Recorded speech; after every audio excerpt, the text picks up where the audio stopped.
نحمده ونصلي ونسلم على رسوله الكريم اما بعد اللهم صل وسلم وبارك على سيدنا ومولانا محمد وعلى آل سيدنا ومولانا محمد تسلیما کثیرا مبارکا فيه۔ ایک اہم ترین موضوع اور عنوان مشاجرات صحابہ رضی اللہ عنہم اجمعین کا ہے۔ مشاجرات صحابہ کسے کہا جاتا ہے؟ مشاجرات صحابہ کرام رضی اللہ عنہم اجمعین کے آپسی بعض اختلافات کا نام ہے۔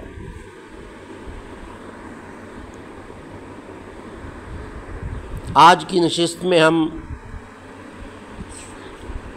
مشاجرات صحابہ کے حوالے سے، اختلافات صحابہ کے حوالے سے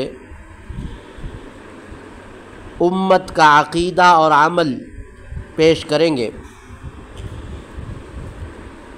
صحابہ کرام رضی اللہ عنہم اجمعین کے باہمی اختلافات اور نزاعات کو ادب کی وجہ سے مشاجرات کہا جاتا ہے۔ مشاجرہ شجر سے ہے اور اس کا معنی یہ ہے کہ تنہ دار درخت جس کی شاخیں پھیل چکی ہوں، تو باہمی اختلافات، نزاع و جدال کو اسی مناسبت سے مشاجرہ کہا جاتا ہے کہ جیسے درخت کی شاخیں ایک دوسرے سے ٹکراتی ہیں اور ایک دوسرے کی طرف بڑھتی ہیں، تو ایسے ہی حضرات صحابہ کرام رضوان اللہ علیہم اجمعین کے درمیان بھی کچھ اختلافات پیش آئے اور نوبت کھلی جنگوں تک پہنچ گئی۔ لیکن چونکہ بنیاد ایک ہی تھی اور درخت ایک ہی تھا، صحابہ کا درخت، نبی کریم صلی اللہ علیہ وسلم کے جانثاران کا درخت، اس وجہ سے اسے مشاجرات کے لفظ سے تعبیر کیا جاتا ہے۔ علماء امت نے ان کے باہمی اختلافات اور جنگوں کو جنگ و جدال سے تعبیر نہیں کیا، بلکہ ادب کی وجہ سے مشاجرہ کہا ہے۔ اسلام میں صحابہ کرام رضی اللہ عنہم اجمعین کا درجہ، مقام کیا ہے؟ قرآن، حدیث، اجماع امت اور اکابر علماء کی تصریحات سے ہم ثابت کر چکے ہیں۔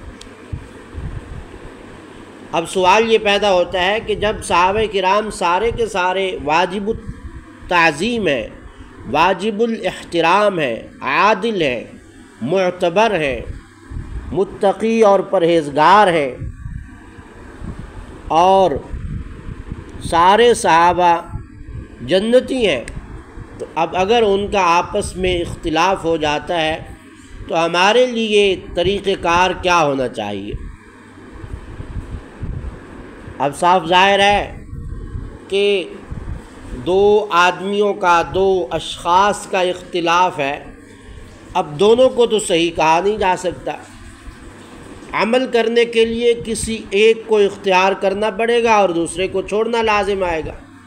اس کا معیار اور کسوٹی کیا ہونا چاہیے، پیمانہ کیا ہونا چاہیے، اور پھر یہ کہ کون سا ایسا طریقہ اختیار کیا جائے کہ جس میں دونوں طرف کے بزرگوں کا ادب و احترام اور تعظیم برقرار رہ سکے۔ خاص طور پر یہ معاملہ، یہ سوال ان معاملات میں زیادہ سنگین ہو جاتا ہے جن میں ان حضرات کا اختلاف باہمی جنگ اور خون ریزی تک چلا گیا۔ ان میں ظاہر ہے کہ ایک فریق کو کہنا پڑے گا کہ یہ صحیح تھا اور دوسرے فریق کے بارے میں کہنا پڑے گا کہ وہ خطا پر تھا۔ اس کو طے کرنا یہ ضروری ہے، مگر اس صورت میں بھی دونوں جماعتوں، دونوں بزرگوں، دونوں فریق کی تعظیم اور احترام کو کیسے قائم رکھا جائے؟ جس کو ہم کہہ رہے ہیں کہ ان کی خطا تھی اس مسئلہ میں، اس رائے میں، بھئی ان کی رائے درست نہیں تھی، ایسا طریقہ بھی اختیار نہ کیا جائے کہ دوسرے کی شان میں کمی آئے۔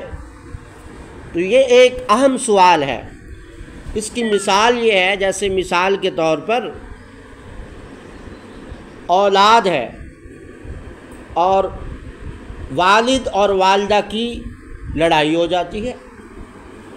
اولاد کے لیے تو والد بھی قابل احترام ہے اور والدہ بھی قابل احترام ہے، یا والد اور چچا کی لڑائی ہو جاتی ہے، تو اب چچا بھی قابل احترام، والد بھی قابل احترام۔ نبی کریم صلی اللہ علیہ وسلم نے فرمایا کہ عم الرجل سنو ابی، آدمی کا جو چچا ہے وہ باپ کی طرح ہوتا ہے۔ یا چھوٹا بھائی ہے مثلاً، اور اس کے دو بڑے بھائیوں کا آپس میں اختلاف ہو جاتا ہے، اب اس چھوٹے بھائی کے لیے تو دونوں ہی قابل احترام ہیں۔ صاف ظاہر ہے کہ اب دونوں کو تو نہیں کہہ سکتا کہ دونوں ہی حق پر ہیں، لیکن اس کو ایسا طریقہ اختیار کرنا پڑے گا کہ کسی بھی بڑے کی بے ادبی لازم نہ آئے، اس کے احترام کے خلاف بات نہ ہو، اس کی گستاخی نہ ہو۔ لہذا اس اہم سوال کا جواب یہ ہے کہ بھائی اگر ایک فریق کو کہا جائے کہ وہ ان کی رائے درست تھی، وہ حق پر تھے، راجح تھا ان کا مذہب، اور دوسرے جو تھے ان کی رائے درست نہیں تھی، تو اس سے کسی کی بے ادبی لازم نہیں آتی۔ ٹھیک ہے، علماء امت نے اس کا طریقہ اور عمل یہ اختیار کیا کہ کسی ایک جماعت کے قول کو شریعت کے مسلمہ اصولوں کے مطابق اختیار کیا جائے گا اور دوسرے کے قول کو ترک کر دیا جائے گا، لیکن جس کی بات کو ہم چھوڑ رہے ہیں اس کی ذات اور شخصیت کے بارے میں کوئی ایسی بات نہیں کہیں گے جس سے اس کی بے ادبی لازم آئے، گستاخی لازم آئے۔ لہٰذا یہ جو صحابہ کرام رضی اللہ عنہم مجمعین کے آپس میں اختلافات ہوئے ہیں، اس میں امت کا اس بات پر اتفاق ہے کہ صحابہ کی دونوں جماعتیں واجب الاحترام ہیں، ان کی تعظیم، ان کا احترام، ان کی تقدیس امت پر لازم ہے، اور کسی ایک فریق کو بھی برا کہنا جائز نہیں ہے۔ مثال کے طور پر ان اختلافات میں دو بڑے اختلاف ہیں۔ ایک اختلاف ہے حضرت علی المرتضیٰ رضی اللہ تعالی عنہ اور حضرت ام المومنین عائشہ صدیقہ رضی اللہ عنہا کا۔ بات سمجھ آ رہی ہے آپ حضرات کو یا نہیں آ رہی؟ اب ان دو حضرات کا اختلاف ہوا ہے۔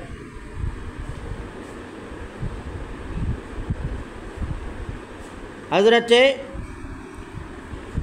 ام المومنین عائشہ اور حضرت علی المرتضیٰ رضی اللہ تعالی، اور حتیٰ کہ نوبت جنگ تک پہنچ گئی اور جنگ جمل کا واقعہ پیش آیا۔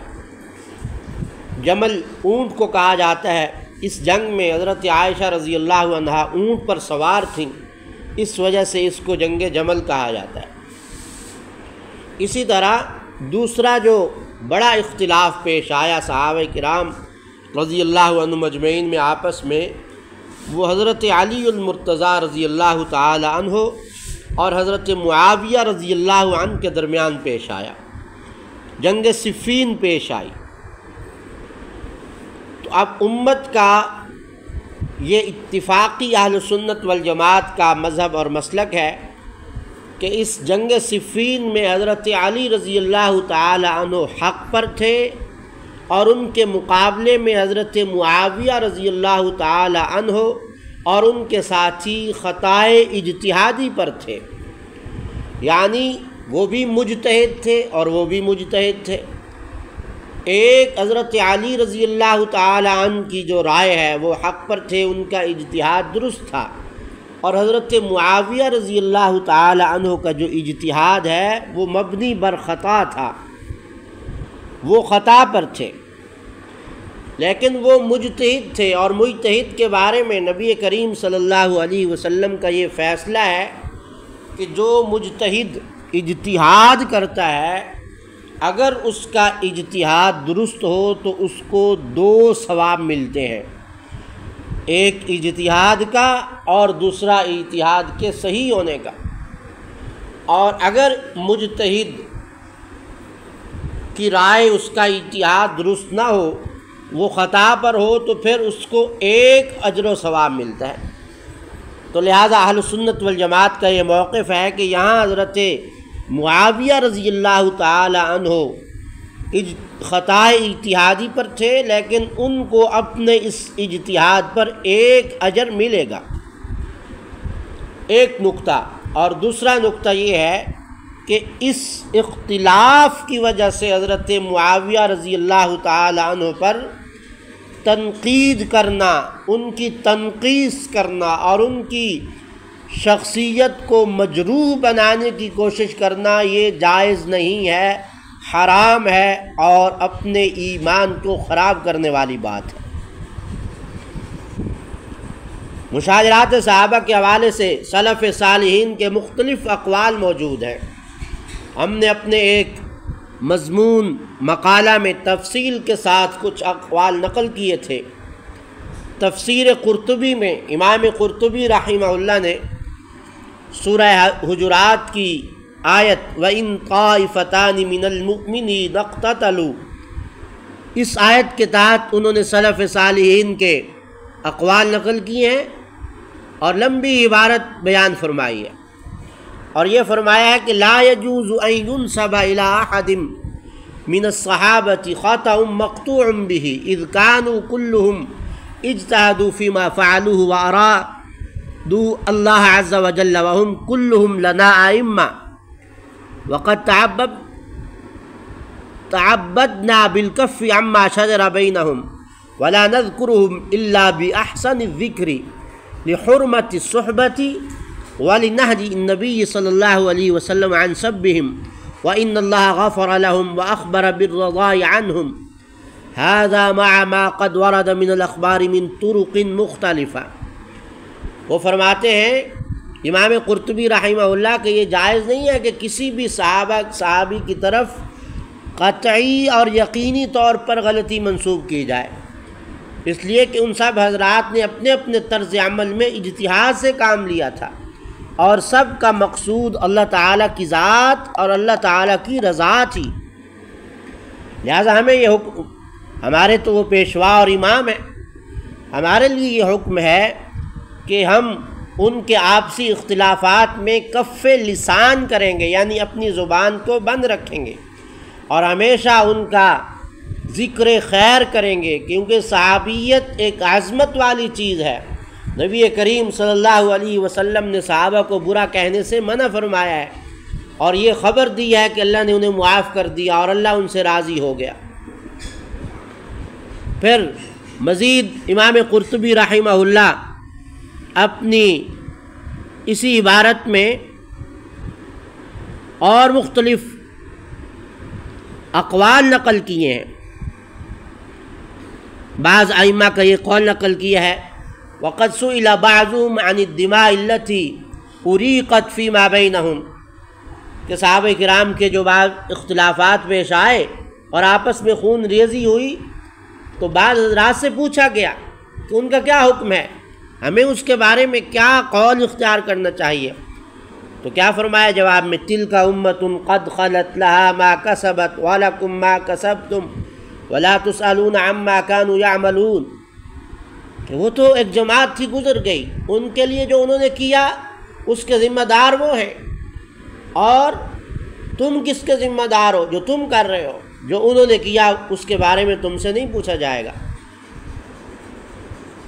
اور بعض حضرات سے پوچھا گیا تو انہوں نے کیا کہا، تِلْكَ دِمَاءٌ قَدْ طَهَرَ اللَّهُ مِنْهَا يَدِي فَلَا أَخْضِبُ بِهَا لِسَانِي، کہ وہ ایک ایسے خون تھے جن سے اللہ نے ہمارے ہاتھوں کو محفوظ رکھا، تو آج ہم ان کا تذکرہ کر کے اپنی زبان کو اس خون میں لت پت نہیں کرنا چاہتے۔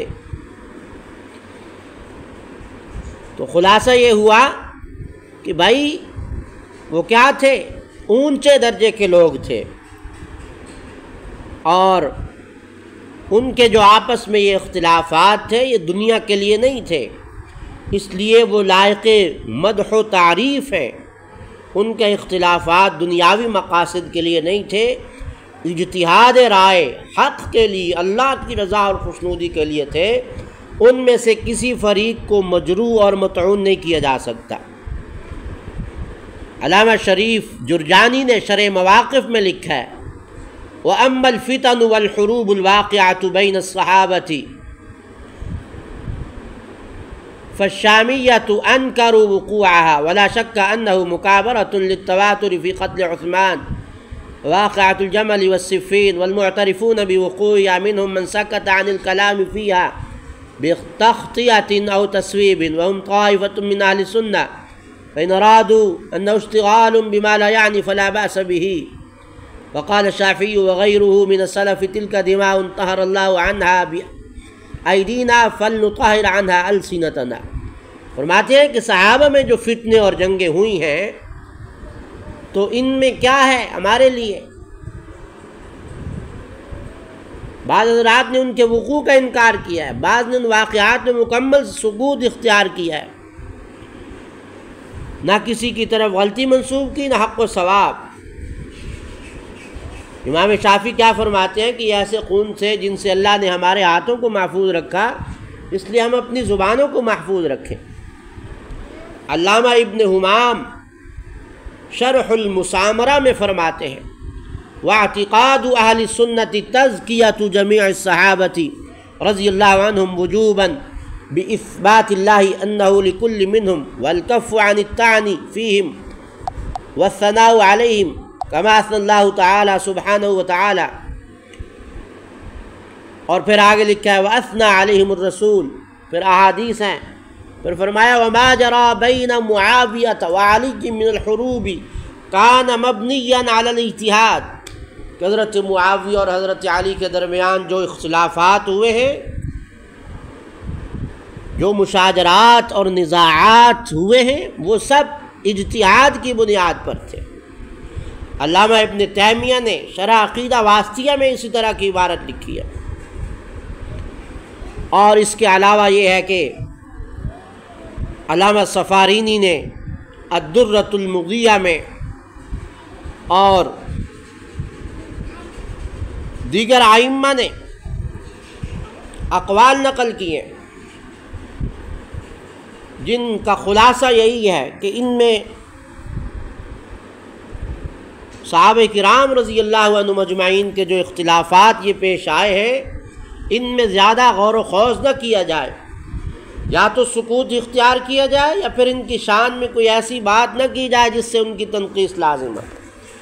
تو اہل سنت والجماعت کا موقف اس حوالے سے یہی ہے کہ ان اختلافات میں حضرت علی المرتضیٰ رضی اللہ تعالیٰ عنہ خلیفہ راشد ہیں، وہ حق پر تھے، اور ان کے مد مقابل آنے والے صحابہ کرام خطا اجتہادی پر تھے، لیکن ان کی اس خطا اجتہادی کی وجہ سے ان پر طعن کرنا اور ان کی شان میں کوئی بے ادبی اور گستاخی کرنا یہ جائز نہیں ہے، بلکہ وہ سب کے سب ہمارے لیے قابل احترام ہیں، اور ان کا احترام ہم پر واجب اور لازم ہے.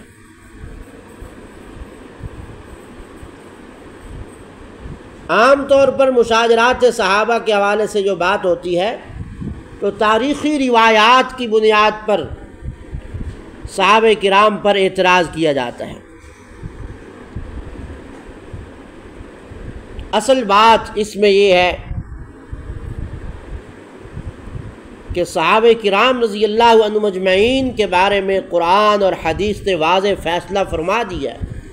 اب قرآن و حدیث کے واضح فیصلوں کے بعد تاریخی روایات کی کوئی حیثیت نہیں، اور ہم صحابہ کے بارے میں وہی نظریہ، وہی نقطہ نظر قائم رکھیں گے جو قرآن اور حدیث نے ہمیں دیا ہے. ان کے بارے میں فیصلہ دے دیا کہ وہ عادل ہیں، متقی ہیں، پرہیزگار ہیں، اور خود ان حضرات کے حضرت علی المرتضیٰ اور حضرت معاویہ رضی اللہ تعالیٰ عنہ کے آپس میں تعلقات، آپسی تعلقات ان حضرات کے، حضرات صحابہ کرام کے حضرت علی المرتضیٰ رضی اللہ تعالیٰ عنہ کے حضرت معاویہ کے، حضرت علی فرمایا کرتے تھے اخواننا بغوا علینا، کہ ہمارے بھائی ہیں، ہمارے خلاف میدان میں آ گئے۔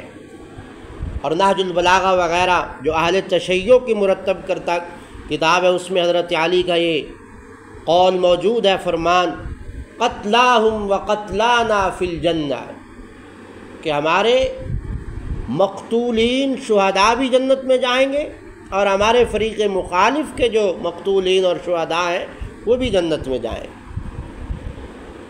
پھر حضرت علی المرتضیٰ رضی اللہ تعالیٰ عنہ کی شہادت کے بعد حضرت حسن رضی اللہ تعالیٰ عنہ، حضرت علی کے بڑے بیٹے، وہ مسند نشین ہوئے، خلافت کی نشست پر 6 ماہ تک خلیفہ رہے، اور اس کے بعد انہوں نے حضرت معاویہ رضی اللہ تعالیٰ عنہ کے ساتھ صلح کی۔ صحیح بخاری میں روایت ہے، رسول اللہ صلی اللہ علیہ وسلم نے اس صلح کی پیشین گوئی فرمائی تھی۔ آپ نے فرمایا تھا ان ابنی ھذا سید لعل اللہ یصلح بہ بین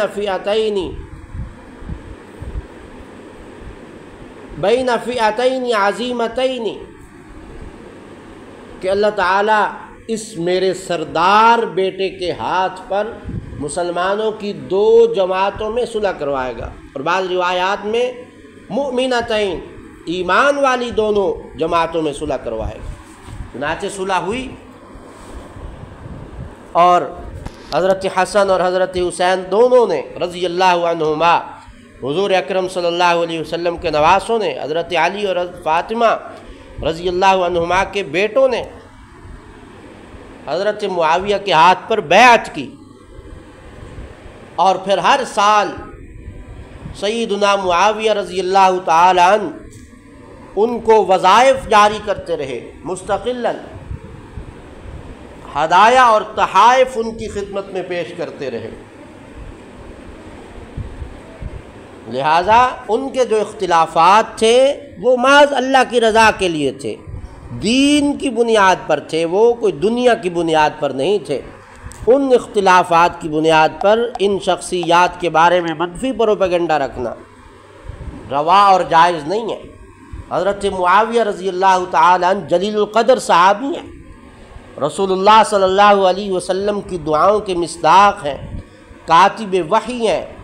جامع ترمذی میں ان کے بارے میں رسول اللہ صلی اللہ علیہ وسلم کی دعا موجود ہے، فرمایا اللہم اجعلہ ہادیا مہدیا واہد بہ، اللہ معاویہ کو ہادی بنا، راہبر و رہنما، ہدایت یافتہ بنا، اور اس کے ذریعے لوگوں کو ہدایت عطا فرما۔ مسند احمد میں ہے، رسول اللہ صلی اللہ علیہ وسلم نے فرمایا اللہم علمہ الکتاب والحساب وقہ العذاب، اے اللہ معاویہ کو کتاب اور حساب کا علم سکھا اور اسے عذاب سے محفوظ فرما۔ جلیل القدر صحابی ہے، رسول اللہ صلی اللہ علیہ وسلم سے رشتہ داری بھی ہے، آپ کے برادر نسبتی اور صالح ہیں۔ اس لیے اپنا عقیدہ اور عمل تمام تر صحابہ کرام رضی اللہ عنہم اجمعین کے بارے میں بالکل صحیح اور درست رکھنا چاہیے۔ ہاں یہ بات ضرور ہے کہ حضرت علی اور حضرت معاویہ رضی اللہ عنہ دونوں میں فرق مرتبہ موجود ہے۔ حضرت علی کا مقام حضرت معاویہ سے بہت بلند ہے، السابقون الاولون میں سے ہیں، وہ 10 مبشرہ میں سے ہیں، خلفائے راشدین میں سے ہیں، بدریین میں سے ہیں، فتح مکہ سے پہلے ایمان لانے والوں میں سے ہیں۔ تو اس لیے اپنا دل دماغ ان شخصیات کے حوالے سے صاف ستھرا رکھا جائے، اور ان اختلافات کی بنیاد پر کسی بھی صحابی کو نشانہ تنقید نہ بنایا جائے۔ رسول اللہ صلی اللہ علیہ وسلم نے فرمایا اللہ فی اصحابی، اللہ سے ڈرو، اللہ سے ڈرو میرے صحابہ کے بارے میں، لا تتخذوہم غرضا من بعدی، میرے بعد انہیں نشانہ تنقید مت بنانا۔ حق تعالی ہمیں صحابہ کرام رضی اللہ عنہم اجمعین کی عظمت، مقام اور مرتبہ سمجھنے کی توفیق عطا فرمائے۔ سبحانک اللہم و بحمدک نشہد ان لا الہ الا انت نستغفرک و نتوب الیک۔ السلام علیکم ورحمۃ اللہ۔